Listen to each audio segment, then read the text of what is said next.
ప్రభువైన యేసుక్రీస్తు నామములో శుభము తెలుపుతూ ఈనాటి బంగారు పెరుగులో కొన్ని ధ్యానాలు క్లుప్తంగా చెప్పుకొని ఒక విలువైన టాపిక్ని మనం చక్కగా వివరించుకుందామండి. శ్రమలు, దానిలో దాగిన సిరులు. ఓకే. మరి మ్, స్వార్థం లేని మనిషిగా ఉంటేనే గొప్పవాడిగా ప్రభు మనల్ని గుర్తిస్తాడు. స్వార్థం మనిషిని మోసం చేస్తుంది. దినమునకు 2 గంటలైనా ప్రభుతో గడపటం విశ్వాసిగా మనకు కర్తవ్యం అని గ్రహించుకోవాలి. తర్వాత మన పిల్లలకు నేర్పించే పాఠాలే మనల్ని ఉత్తమ తల్లిదండ్రులుగా దేవుడు కూడా దీవిస్తాడు. అత్యున్నతమైన ఆదర్శాలతో భక్తి నేర్పిస్తూ లోటు లేని జీవితం నేర్పించే తల్లిదండ్రులు నిజంగానే ఆదర్శప్రాయులు. దేవుడు మన ప్రార్థనలు విన్నాడని నిశ్చయత కలిగే వరకు ప్రార్థించాలి. ఆయన నుండి జవాబు పొందే వరకు ప్రార్థన చేయాలి, కనిపెట్టాలి. విరిగి నలిగిన హృదయం గలవారిని ఆసనుడు, నలిగిన మనస్సు గలవారిని ఆయన రక్షిస్తాడు. కీర్తనలు 34:18. జీవితం అనేది ప్రేమతోనూ ఇతరులు మనం చూసే విధానం బట్టి సుఖమయం కాగలదు. స్నేహితులు మంచి వారిని కలిగి ఉండాలి. వారే దేవుణ్ణి దగ్గరగా ఉండటానికి వారు సహకరిస్తారు. నలిగిన కృంగిన విశ్వాసులకు హెచ్చరిక ఏదనగా ఆందోళన చెందక ప్రశాంతంగా ఉండడానికి ప్రయత్నించాలి. కొన్ని తెగుళ్ళు సాతాన్ ద్వారా సేవకుల గృహాలను, మనుషుల హృదయాలని పాడు చేస్తాయి. సైతాను దేవుడు మనకు విభజన రేఖ ఉంచాడు. నీ ఆత్మతో, లక్ష్యంతో, స్వభావంతో, సహవాసంతో విభజన రేఖను దాటి వెళ్లకుండా జాగ్రత్తగా, సైతానుకు లోబడకుండా ప్రవర్తించుకోవాలి. దేవుడు మన జీవితాల్లో అడుగుపెట్టినప్పుడు అద్భుతాలు జరుగుతాయి. ఏ సమస్య వచ్చినా ధైర్యంగా చిరునవ్వుతో ఎదుర్కోవడం నేర్చుకోవాలి. అప్పుడే భయం దూరం అవుతుంది, బాధ నివారించబడుతుంది. ఆయన దాసులు ఆయన సేవించుచు ఆయన ముఖదర్శనం చేయుదురు. ఆయన నామం వారి నొసళ్ల మీద ఉండను. ఆయన నమ్మిన వ్యక్తులు 3 విధాలుగా ఉంటారు. వాళ్ళు సేవిస్తారు, ముఖదర్శనం చేస్తారు. ఆయన నామము వారి నొసట్ల మీద ఉంటుంది. ఆయన సదా స్తుతించు బాధ్యత కూడా మనకుంటుంది. అది ఎందుకంటే క్రీస్తు యేసు మన రాజు, ప్రభువు, రక్షకుడు, స్వస్థపరచువాడు, సమకూర్చువాడు, ఆశ్రయదుర్గము, మన బలము, మన కేడము, మన శాంతి, ఆనందము, జీవము, మనకు సర్వమై ఉన్నాడు. కాబట్టి మన అంతరంగంలో, హృదయంలో బాధలు ఇచ్చినప్పుడు ఆయన ఆదరణ మనకు నెమ్మది కలుగజేస్తుంది కదా. మోకాళ్ళపై నిలిచి ప్రార్థించేటువంటి విశ్వాసి శక్తివంతుడై పైకి లేస్తాడు. నిన్ను విడివని ఎడబాయినని ధైర్యంగా ఉండమని వాగ్దానాల్ని నమ్ముకుంటాడు. దేవుని ప్రేమిస్తాడు. దేవుని ప్రేమ సముద్రం అంటది. దాని ఆరంభం చూడగలవు కానీ అంతాన్ని కాదు. ఈ రకంగా ప్రభువును ప్రేమిస్తూ ముందుకు సాగిపోదామండి. ఈ దినాన్న శ్రమలో దాగిన సిరుల గురించి మనం తెలుసుకుందాం. క్రైస్తవులుగా మనం జీవించాలంటే మనమట ఈ భక్తి జీవితంలో శ్రమల్లో మనకి సిరులు దాగి ఉంటాయని మనం ఆలోచించాలి. అది మనం శ్రమలకు ఎలా స్పందించాలో తెలుసుకోవాలి. అది దాగిన సిరులు ఎంతో విలువైనవి. ప్రకటన 1:9 పరిచయ వాక్యాల్లోనే యోహాన్ ఎంతో చక్కగా పరిచయం చేసుకున్నాడు. శ్రమ రాజ్యంలో సహనంలో పాలివడను. ఆ శ్రమల్లో శ్రమలటండి ఆధ్యాత్మిక పరిశ్రమలట. అవి లోకం నుండి మనం పైకొచ్చేవి. మన సంఘంలో ఉండే వ్యతిరేకతలు కూడా మనకు వస్తూనే ఉంటాయి. కాబట్టి మన క్రైస్తవ జీవితాన్ని నిర్వచించాలంటే శ్రమలు తప్పవు. నిజంగా పేతురు చక్కగా చెప్పాడు, గొప్ప అనుభవాలు చెప్తూ వచ్చాడు. ప్రభు క్రీస్తు సిలువ వేయబడి క్రీస్తునే ప్రకటిస్తున్నాం. యేసుక్రీస్తు ఖాళీ సమాధిని చూస్తే అవతల జీవితం ఉంది అనేది మనకి స్పష్టంగా తెలుస్తుంది. ఈ శ్రమల్లో దాగిన సిరుల యొక్క పరంపర ఎంతో ఆశ్చర్యాన్ని, ఆనందాన్ని కలిగిస్తుంది. ఏంటంటే ఈ శ్రమలు క్రైస్తవులు కార్యాచరణలో క్రియారూపకంగా శ్రమలను ఎదుర్కొన్నప్పుడు ప్రభువు ఇచ్చేటువంటి ఆ వాగ్దానాలను మనం జ్ఞాపకం చేసుకోవడం కూడా చాలా అవసరం. ఎఫెసీ 4:19 ప్రతి అవసరం తీర్చి ప్రభువుని దేవుని ఆశ్రయిస్తూ ఈ దేవుని కృపలో ఎలా సాగిపోవాలంటే శ్రమలో ఆయన అనుభవాల్లో ఒక్కొక్క అనుభవాన్ని మనం గమనించుకుంటూ పోతే మనకి చాలా శ్రేష్టమైనటువంటి అద్భుతమైనటువంటి దీవెనలు మనకు కనిపిస్తాయి.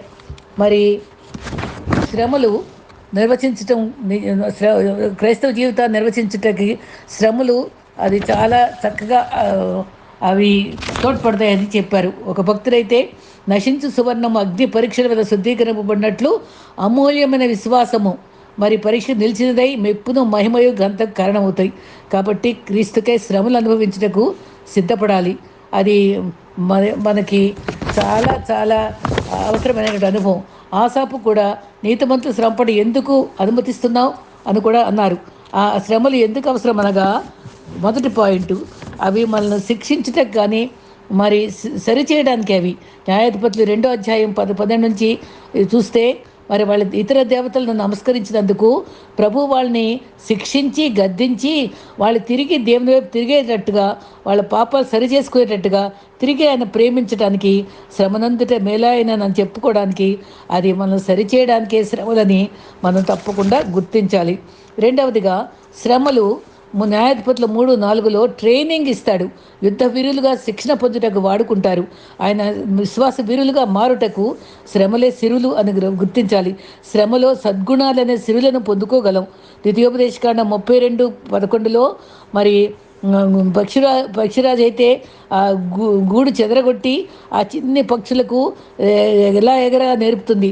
ద్వితీయోపదేశకాండము 32:11లో పక్షిరాజు గూడు రేపి తన పిల్లలపై అల్లాడుచు రెక్కలు చాచుకొని రెక్కల మీద మోస్తూ కింద పడిపోయినప్పుడు మళ్ళీ తను స్పీడ్గా కిందకు వచ్చి రెక్కలు చాచి అవి పడిపోకుండా వాటిని మీద ఎక్కించుకొని పదే పదే ఈ ప్రాసెస్ అవి ఎగిరటం నేర్చుకునే వరకు, వాటికి రెక్కలు ఉన్నాయని వాళ్ళు గుర్తించి అది పైకి ఎగిరే వరకు కూడా అది గమనిస్తుంది.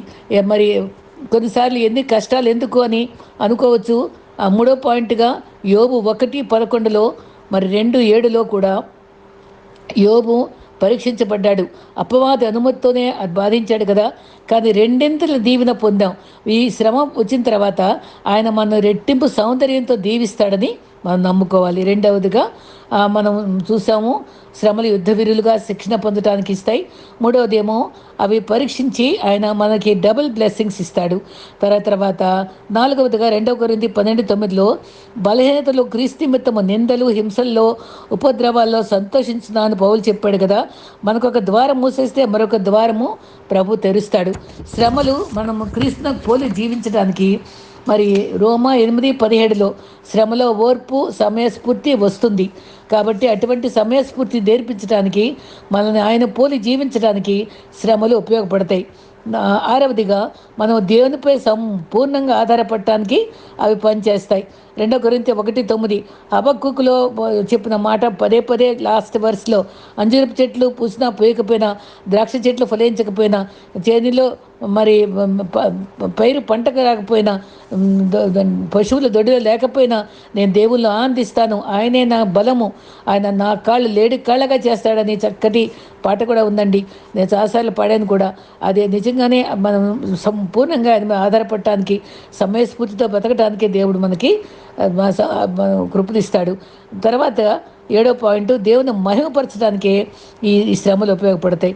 మరి యెహోషువ 9:1-3 వరకు మరి దేవుని యొక్క మరి యోహాను 9:1-3 వరకు మరి దేవుని క్రియలు ప్రత్యక్షపరచడానికే. ఎవరు పాపం చేస్తే ఈ గుడ్డివాడు ఇలా గుడ్డివాడేడని అడిగినప్పుడు దేవుని క్రియలు మహిమపరచడానికే అని చెప్తారు. అదే రకంగా లాజరు మరణించినప్పుడు కూడా ఆయన దేవుని యొక్క క్రియలు మహిమపరచడానికే అని మనం గ్రహించుకోవాలి. మరి యోహాను 11:4 ఈ మరణము మామూలుగా కాదు, దేవుని క్రియలు మహిమపరచడానికి. అందుకే ఆలస్యం చేసిన అద్భుతం చేసి అందరూ చూడగోరారు. మరి ప్రతికూల పరిస్థితుల్లో కూడా మహిమపరచడానికి పౌలు శీలలు మరి జైల్లో ఉన్నప్పుడు వాళ్ళు మహిమపరుచుకున్నారు. తర్వాత 9వది హెబ్రీ 12:10లో ఆయన మేలు కొరకే శిక్షిస్తున్నాడు. పరిశుద్ధతలో పాలు పొందడానికే ఆ మేలు కొరకే శిక్షిస్తున్నాడు. 119 కీర్తన 71:69లో కూడా శ్రమకు ముందు త్రోవ విడిచాను, కానీ తర్వాత వాక్యం అనుసరించి నడుచుకొంచున్నాను అని చెప్తాడు. అంటే నీ శ్రమనందుటే మేలాయనని చెప్పుకునే ధన్యత మరి దావీదు అనుభవించాడు. మనం కూడా అది నేర్చుకోవాలి. అదే రీతిగా మరొక అనుభవంలో ఇతరులను ప్రోత్సహించడానికి ఇటువంటి శ్రమలు పొందాం కాబట్టి ఇదిగో నా బంధకాల్లో నేను స్థిరంగా ఉండటానికి ప్రభువుతో ఉండటానికి మరి ధైర్యం కలిగి ఉన్నానని విశిష్ట శ్రమల్లో నేను ధైర్యం తెచ్చుకున్నానని పౌలు ఎన్నోసార్లు చెప్పాడు. ఫిలిప్పి 1:14 నా బంధకాల మూలంగా మీరందరి విశ్వాసంలో స్థిరపడాలని కోరుకుంటున్నట్టుగా చూపిస్తాడు. హెబ్రీ 4:15లో కూడా సమస్త విషయంలో మన వలె శోధింపబడినను పాపం లేనివాడిగా ఉన్నాడు. 2 కొరింథీ 1:4లో ప్రతి శ్రమలో ఆదరించటకు మనకు ఉపయోగించుకునే అనుభవంలోకి ప్రభు చేశాడు. అయితే దేవుని పరిచర్య ప్రబలం అవడానికి కూడా ఈ శ్రమలు పనిచేస్తాయి.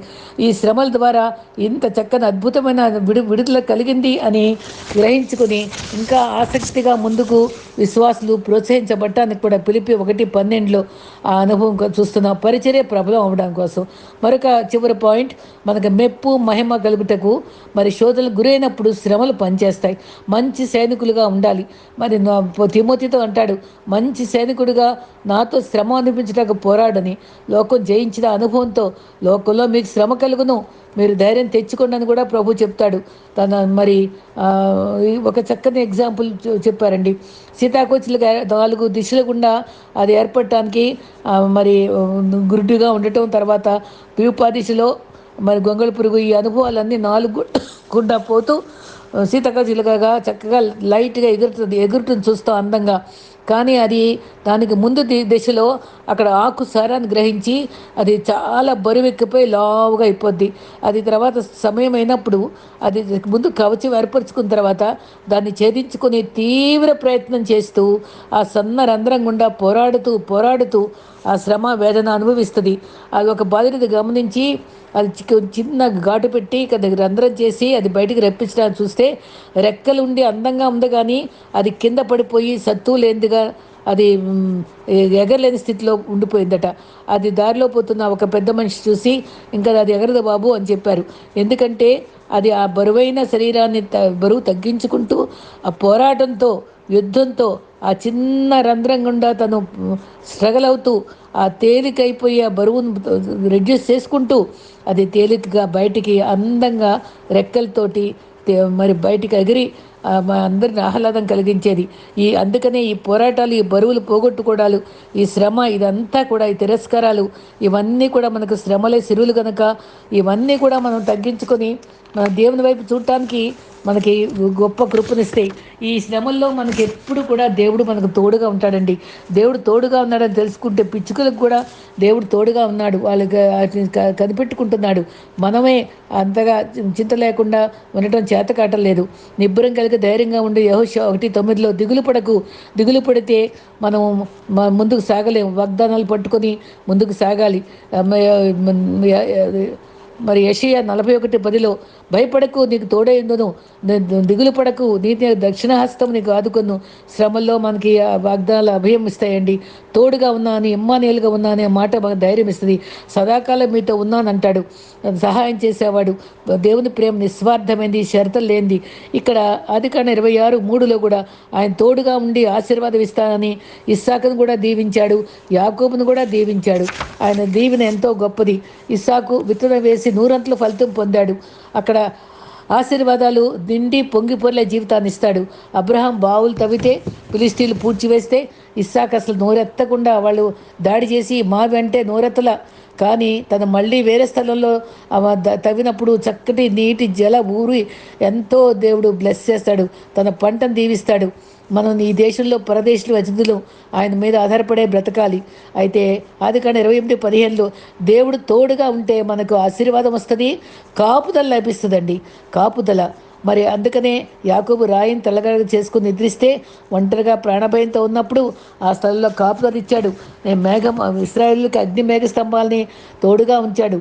తర్వాత యోసేపుకి ఎవరు తోడుగా ఉన్నారు? అయితే మనకి ఆయన తోడుగా ఉంటే మనకి ఏది తక్కువ కాదు. ద్వితీయోపదేశకాండం 3:2-7 కొరతలు తీర్చే దేవుడు. కానాను విందులో కొరత తీర్చాడు కదా, సమృద్ధి ఇచ్చే దేవుడు. మనకు ఉన్న అన్ని సమస్తములో 10వ దేవునికి ఇస్తే ఆయన మనకి ఏమీ తక్కువ చేయడు. 4వదిగా ఆయన తోడుగా ఉంటే భయమే ఉండదు. యెహోషువ 1:9లో ఆయన ముందుగా వెళ్ళి మరి దారిని సరళం చేసే దేవుడు, మనకి లోటు లేకుండా చూసే దేవుడు, మనకు అభయం ఇచ్చే దేవుడు. మరి యుద్ధాలు జయించి మనపక్షంగా యుద్ధం చేసే దేవుడు. మరి ఐదవదిగా దేవుడు మనకు తోడుగా ఉంటే మేలు కలుగుతుంది. రెండో దినవృత్తాంతము 19:11 ఆయన తోడుగా ఉంటాడు. మరి ఆరవదిగా ఆయన తోడుగా ఉంటే శత్రువులపై జయమిస్తాడు. న్యాయాధిపతులు 6:13లో గిద్యోనికి ఎన్నో వేల మంది ఉంటే 300 మందితో దేవుడే సహాయం చేసి తను సొంతంగా చేయలేదు. ఆయన చక్కటి సలహాలు ఇచ్చాడు. చక్కగా సహాయపడి అద్భుతంగా శత్రువులపై జయమిచ్చాడు. మన నడుచు మార్గంలో ముందుగా ఆయన ముందు సరళం చేసి అడ్డుబండలు తొలగించేవాడుగా ఉంటాడు. ఇశ్రాయేలు భయపడలేదు, యెహోషువ భయపడలేదు. ప్రతి వారి యుద్ధాల్ని, ప్రతి వారి సమస్యల్ని అపవాదితోనూ సమస్యలతోనూ మనపక్షంగా యుద్ధం చేసి మనకు ఇమ్మానుయేలుగా తోడుగా ఉంటాడు. కాబట్టి శ్రమల్లో సిరుల్లో దాగున్నాయనే ముందు ధైర్యం తెచ్చుకోవాలి. తర్వాత ఆయన తోడుగా ఉంటాడని అభయం పొందాలి. ఇట్టి అభయంతో మనం విశ్వాస జీవితంలో ముందుకు సాగిపోదాం. ప్రభు మనతో ఉండుగాక. ఆమెన్.